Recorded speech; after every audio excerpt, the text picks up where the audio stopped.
নিস্তব্ধ রাতে জঙ্গলের মধ্য দিয়ে দিকবেদিক ভুলে শরীরের সমস্ত শক্তি খরচ করে প্রবল বেগে দৌড়াচ্ছে এক নারী। পরনে তার এক সাদা রঙের থ্রিপিস, কোমর সমান খোলা কেশগুচ্ছ বাতাসের প্রকোপে এলোমেলো ভঙ্গিতে উঠছে। নগ্ন পায়ের পাতায় মেখে আছে কর্দমাটি। বারবার ভীত নয়নে সে পিছু ফিরে তাকাচ্ছে, পাছে আবার কেউ তাকে ধাওয়া করে কিনা সেই ভয়। দৌড়ের ফলে তার নিঃশ্বাস নিতে কষ্ট হচ্ছে, তবুও সে থামে না। পাপের সাম্রাজ্য ছেড়ে বেরোতে হলে তার থামলে চলবে না। দৌড়াতে দৌড়াতে সে যতই এগোচ্ছে ততই মনে হচ্ছে তার পায়ের অদৃশ্য শিকল ধীরে ধীরে ভেঙে গুড়িয়ে যাচ্ছে। আচমকা সেই নারী লক্ষ্য করে অন্ধকার জঙ্গলের সীমানা পেরিয়ে দূরে ল্যাম্পপোস্টের আলোয় এক হাইওয়ে রোড দেখা যাচ্ছে।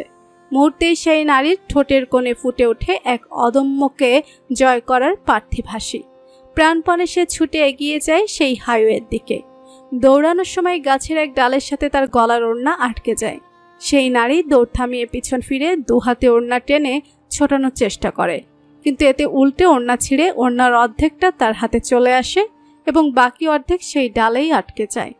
বিচলিত নারী অপেক্ষা না করে সে অর্ধেক ওড়নাটুকু হাতে নিয়ে হাইওয়ের দিকে ফের ছুটতে শুরু করে। কিছু মুহূর্তের ব্যবধানেই সেই শুনশান হাইওয়েতে পৌঁছে যায়। উদ্গ্রীব নয়ন মেলে সে চারিদিকে তাকায়। সম্পূর্ণ হাইওয়েতে একটা গাড়িরও অস্তিত্ব দেখা যাচ্ছে না। দূর দূর পর্যন্ত কোনো দোকানও চোখে পড়ছে না। কিছুক্ষণ আগে যেই আশার আলো তার মনে জন্মেছিল, মুহূর্তেই সে আশার আলো চোরাবালির অতলে হারিয়ে যেতে শুরু করে। আহত দৃষ্টি মেলে সেই নারী আকাশ পানে চায়। গুমোট আকাশ ভেঙে যে কোনো সময় বৃষ্টি নামবে। ক্লান্ত এই শরীরকে টেনে আর দৌড়ানো সম্ভব নয় তার পক্ষে। এবারও কি তবে সে ব্যর্থ হবে? ফিরতে হবে সেই জাহান্নাম তুল্য পাপের রাজ্যে। পরাজয় মেনে নিয়ে অসাড় হয়ে আসা নারী দেহটা মুহূর্তেই হাঁটু গেড়ে বসে পড়ে হাইওয়ের মধ্যখানে। চোখ ফেটে তার গড়িয়ে পড়ে কষ্টচিহ্ন। তার সাথে পাল্লা দিয়ে আকাশ গর্জন তুলে বর্ষণ নামায়। ক্লান্ত রমণীর সম্পূর্ণ চিত্ত মুহূর্তেই ভিজে যায় বৃষ্টির প্রতিটা ফোঁটায়। সে মুখ তুলে ঊর্ধ্বপানে চায়। চরম অভিমান ও ক্লেশ সেই চাহনিতে, যেন নীরবে উপরওয়ালার সাথে কোনো বোঝাপড়াই মুশকুল সে। আচমকা কি হলো কে জানে, এক বিকট শব্দ ভেসে আসলো দূর হতে। সাথে সাথেই রাস্তার দুধারে ল্যাম্পপোস্টের আলো নিভে গেল। সম্পূর্ণ রাস্তা ডুবে গেল অন্ধকারে। ক্লান্ত নারী ভয়াবহ চমকে ওঠে। অসার দেহ টেনে অন্ধকারে দাঁড়িয়ে পড়ে সে। সাথে সাথেই কাছে কোথাও আবার বিকট শব্দ তুলে বজ্রপাত হয়। দুহাতে কান চেপে ধরে ভীত নয়ন জোড়া বুঝে নেয় রমণী। ঠিক সেই মুহূর্তেই রাস্তার ডান দিক থেকে ভেসে আসে গাড়ির হর্নের শব্দ। চমকে চোখ মেলে তাকাতেই দেখে অন্ধকার চিরে এক ফালি আলো এসে পড়েছে তার মুখশ্রী জুড়ে। ভালো করে লক্ষ্য করতেই বুঝতে পারে এই আলোর উৎস হচ্ছে দ্রুত বেগে অগ্রবর্তী গাড়ির হেডলাইট হতে। অন্ধকার রাস্তায় হেডলাইটের আলোয় আচমকা মাঝ রাস্তায় এক নারী অবয়ব দেখতে পেয়ে গাড়ির মালিক তড়িঘড়ি করে ব্রেক কষে, কিন্তু ততক্ষণে খুব দেরি হয়ে যায়। গাড়ির অগ্রভাগের সঙ্গে ধাক্কা খেয়ে সেই নারী দেহ লুটিয়ে পড়ে রাস্তার একপাশে। এত বড় একটা ঘটনা ঘটে যাওয়ার পরও গাড়ির মালিকের চোখে মুখে কোনো আতঙ্ক নেই। যেন আতঙ্কিত হওয়া এই পুরুষের ধাঁচে নেই, বরং সে বেশ বিরক্ত হয়। এই অনাকাঙ্ক্ষিত দুর্ঘটনার জন্য মনে মনে আহত নারীকেই দোষারোপ করে সে। কি দরকার ছিল হাইওয়ের মতো রাস্তার মধ্যিখানে এসে খাম্বার মতো দাঁড়িয়ে থাকার?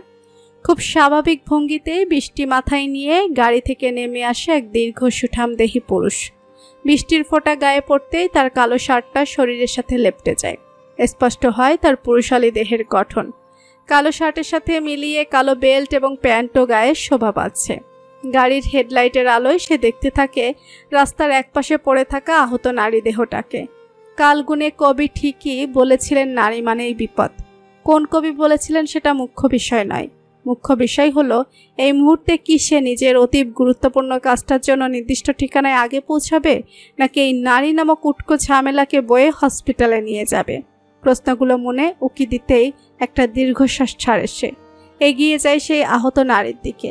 এক হাঁটু ভাঁজ করে সেই নারীর পাশে বসে সে। রাস্তায় উবুড় হয়ে পড়ে থাকা নারীর মুখোশটি জুড়ে লেপ্টে আছে ভেজা চুল। সেই চুলের আড়ালেই রয়ে যায় তার মুখখানা। গাড়ির মালিক সেই মুখ দেখার প্রয়োজন বোধ করল না। সে সোজা নারীর বাম হাতের কবজি এক হাতের মুঠোয় নিয়ে দু আঙুলের সাহায্যে ধমনী পরীক্ষা করে। বেঁচে আছে। ছোট করে একটা স্বস্তির নিঃশ্বাস ফেলে আগন্তুক পুরুষ। অতঃপর বিচক্ষণ দৃষ্টি মেলে ফের পরখ করে নারীর মাথা থেকে পা পর্যন্ত। সাথে সাথেই তার ভুরু জোড়া কুঁচকে আসে। বেশভূষা দেখে এই নারীকে ভদ্র পরিবারের মেয়ে মনে হলেও এই নারীর বর্তমান অবস্থা মোটেও সন্তোষজনক নয়। নগ্ন পায়ের পাতায় কোনো জুতা নেই, অর্ধেক ছেঁড়া ওড়নাটাও আগন্তুকের দৃষ্টি এড়ায় না। মুহূর্তেই তার মস্তিষ্কে খেলে যায় এক ভয়াবহ ভাবনা। এই আনফরচুনেট অ্যাক্সিডেন্টের পূর্বে কি এই নারী কোনো অপ্রীতিকর পরিস্থিতির সম্মুখীন হয়েছে? আর কিছু ভাবতে পারে না সে। মৃদু উদ্বেগ মিশ্রিত স্বরে ডাকে, এক্সকিউজ মি মিস। আগন্তুকের ছোট্ট 3 শব্দের প্রশ্নের পিঠে কোনো সাড়া দেয় না সেই নারী। বাধ্য হয়ে নিজের ঠান্ডা হাত বাড়িয়ে সেই নারীর মুখের উপর থেকে কিছু চুল সরিয়ে দেয় সে। ধীরে ধীরে স্পষ্ট হয়ে ওঠে সেই নারী মুখশ্রী। কপালের এক পাশ ফেটে রক্ত ছড়ায়, গালের এক পাশটা রক্তে রাঙা হয়ে আছে। সেই রক্ত ধুয়ে নেওয়ার চেষ্টায় মত্ত বৃষ্টির পানি। উন্মোচিত নারী মুখখানার দিকে আগন্তুকের দৃষ্টি স্থির হতেই খুব কাছে কোথাও ফের বজ্রপাত হলো। সেই বজ্রপাতের সাথে আগন্তুকের বুকের ভেতরে শব্দ করে ঝংকার দিয়ে ওঠে। নিজের শৃঙ্খলাবদ্ধ জীবনে মানবীর পরিপূর্ণ নারী রূপে আগমন, তাও একরকম এক পরিস্থিতিতে বেশ অপ্রত্যাশিত ঠেকে তার কাছে। রক্তমাখা শীতল গালটা আলতো হাতে ছুঁয়ে অস্ফুটে সে বলে ওঠে, বানি। মস্ত আকাশ ভেঙে বৃষ্টি নেমেছে ধারাপটে। থেমে থেমে তীক্ষ্ণ স্বরে ডেকে উঠছে গুমোট আকাশটা। বৃষ্টির প্রবল ধারায়ও তীব্র বাতাসের বেগে শহরের আনাচে কানাচে ইলেকট্রিসিটির বড্ড সংকট দেখা দিয়েছে। কিন্তু হসপিটালগুলোতে সেই সংকট দেখা দিল না মোটেও। কৃত্রিম ইলেকট্রিসিটি ব্যবহার করে ঠিকই দেওয়া হচ্ছে সেখানে চিকিৎসা সেবা। তীব্র মাথা ব্যথা নিয়ে ধীর গতিতে চোখ মেলে তাকায় বানি। জ্ঞান ফেরার সাথে সাথেই তার নাকে গিয়ে ঠেকে নাম না জানা বহু মেডিসিনের গন্ধ। সাথে সাথেই তার শূন্য পেটটা গুলিয়ে আসে। চোখ বুজে নেয় ফের। মনে পড়ে যায় সে শুনশান হাইওয়েতে ঘটে যাওয়া অ্যাক্সিডেন্টের কথা। আতঙ্কিত চোখ জোড়া মেলে তাকায় সে এবার। উদ্বিগ্ন দৃষ্টি মেলে চারিদিকটা পরখ করে বুঝতে পারে সে এখন কোনো এক হসপিটালের প্রাইভেট কেবিনে শয্যারত অবস্থায় আছে। কেবিনের এক কোণে ঝুলন্ত দেয়াল ঘড়ি থেকে সময়টাও দেখে নেয় সে। রাত 1:24। বানি কোনোভাবেই মনে করতে পারছে না যে সেই এই হসপিটালে কিভাবে পৌঁছালো। সেই গাড়ির মালিক কি তাকে আহত অবস্থায় হসপিটালে নিয়ে এসেছে, নাকি সে ধরা পড়ে গিয়েছে? দ্বিতীয় প্রশ্নটা মনে উকি দিতেই বানির সমস্ত অঙ্গ শিউরে ওঠে। পর মুহূর্তেই মনে মনে নিজেকে এই বলে আশ্বস্ত করে যে সে যদি ধরায় পড়তো তাহলে তারা তাকে হসপিটালে নিয়ে এসে সেবা শুশ্রূষা করতো না কখনো। আশ্বাস দিয়ে মনকে শান্ত করে বানি আহত দেহ টেনে উঠে বসে। বেডের পাশে ছোট ক্যাবিনেটের উপর থাকা প্লাস্টিকের পানির বোতলটা দেখে গলায় প্রচুর তৃষ্ণা অনুভব করে সে। সতর্ক দৃষ্টি মেলে আশেপাশে একবার তাকিয়ে বোতল হতে সে কিছুটা পানি পান করে নেয়। মনের সুপ্ত ভয়টা মস্তিষ্কের প্রতিটা নিউরনে বিষাদের ন্যায় আঘাত করছে। এখান থেকে পালাতে হবে তার অতি দ্রুত, পৌঁছাতে হবে অপেক্ষারত কারো কাছে। শুভ্র ওড়না দিয়ে অর্ধেক মুখশ্রী আড়াল করে অনেকটা নেকাবের মতো বেঁধে রেখেছে বানি।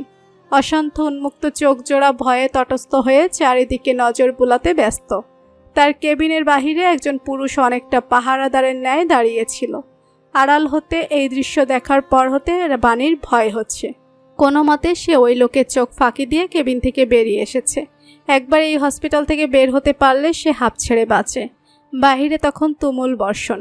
কালো শার্ট পরিহিত পুরুষ বলিষ্ঠ হাতে সুকৌশলে গাড়ির স্টিয়ারিং ঘোরাচ্ছে। আচমকা ফোন বেজে উঠতেই তার মনোযোগ বিঘ্নিত হয়। এক পলক ফোনের স্ক্রিনের দিকে তাকায় সে। স্ক্রিনে ভেসে ওঠা নামটা দেখতেই সে কানে ব্লুটুথ দ্বারা চালিত ইয়ারবাড গুঁজে নেয়। কল রিসিভ করে শক্ত পুরুষালী কণ্ঠে বলে, বলো হাসান। ফোনের অপর পাশ হতে বলা শব্দগুচ্ছ শুনে তার নির্লিপ্ত মুখাবয়ব শক্ত রূপ ধারণ করে। রাগ মিশ্রিত সুরে কিছু একটা আদেশ দিয়ে কল কেটে দেয়। গাড়ির স্পিড বাড়ায়। মিনিট 5 মধ্যে পৌঁছে যায় নির্দিষ্ট হসপিটালে। দ্রুত গাড়ি পার করে রেখে বেরিয়ে আসে সে। কল লিস্ট হতে ফের হাসানের নাম্বার ডায়াল করে ফোন হাতে রেখে ব্যস্ত। পায়ে মেইন এন্ট্রান্সের দিকে এগিয়ে যায়। মেইন এন্ট্রান্স চোখ তুলে তাকায় আগন্তুক মানুষটার দিকে। মুহূর্তে তার বুকের কোণে রচিন খাঁচায় কিছু একটা ধক করে ওঠে। খানিকক্ষণ আগে পানি পান করে তৃষ্ণা মেটানো গলায় যেন চোট্টের খরা নামে। তার মুখোমুখি দাঁড়িয়ে থাকা আগন্তুকের দৃষ্টিও তার উপর নিবদ্ধ বুঝতে পেরেই যেন বাণীর রক্ত শূন্য মুখশ্রী বরফের ন্যায় জমে যায়। মস্তিষ্ক জুড়ে আলোড়ন করে ওঠে কেবল একটি নাম, শাহরিয়ার দুর্জয়। 12 বছর, এক যুগ। এতগুলো বছরে দুর্জয় নামক মানুষটার বাহ্যিক গঠনে এসেছে অগাধ লক্ষণীয় পরিবর্তন। কৈশোর দেহ বদলে সে রূপান্তর হয়েছে পরিপূর্ণ পুরুষে। তবে যেই একটা জিনিস বদলেনি তা হলো দুর্জয়ের মুখের গাম্ভীর্যতা। সেই গম্ভীর চোখের পানে আর তাকিয়ে থাকার সাহস হয় না বাণীর। দৃষ্টি নত করে ফেলে সে। মনে মনে ভাবে দুর্জয় কি তাকে চিনে ফেলল। কোনো চান্স নেই। বাণীর মুখ ওড়না দিয়ে ঢাকা, তার বাহ্যিক গড়নেও এসেছে অনেক পরিবর্তন। আর কেবলমাত্র চোখ দেখে চিনে ফেলার মতো কোনো গভীর সম্পর্ক তাদের মধ্যে কোনো কালেই ছিল না। এই সাক্ষাৎ কেবল এক অনাকাঙ্ক্ষিত ইত্তেফাক ছাড়া আর কিছুই নয়। মাথা নত রেখেই বাণী দুর্জয়কে পাশ কেটে চলে যেতে নেয়। তখনই পেছন হতে বাতাসের শোষ শব্দ ভেদ করে একটি শীতল কণ্ঠে এসে তার কানে প্রতিধ্বনিত হয়, বাণী তালুকদার। বাণীর নগ্ন পা জোড়া থমকে যায়। দু চোখ বন্ধ করে বুক ফুলিয়ে গভীর নিঃশ্বাস নেয় সে। বাণী তালুকদার। আসলেই কি সে বাণী তালুকদার? এটাই কি তার পরিচয়? না, কখনোই না। বাণী পিছু ফিরে তাকায় না। মনে যেন বিষাদ অনুভূতির বাক্স নিয়েই সে এন্ট্রান্স গেট পেরিয়ে বেরিয়ে যেতে নিলেই সেই একই কণ্ঠ ফের বলে ওঠে, আমি জানি তুমি বাণী তালুকদার, আর আমি এটাও জানি তুমি আমাকে চিনতে ভুল করনি। দমকা মাতাল হাওয়ার প্রকোপে নাকি দুর্জয়ের কণ্ঠস্বর শুনে বাণীর চিত্ত জুড়ে শিরশিরে অনুভূতি হলো তা অজানা।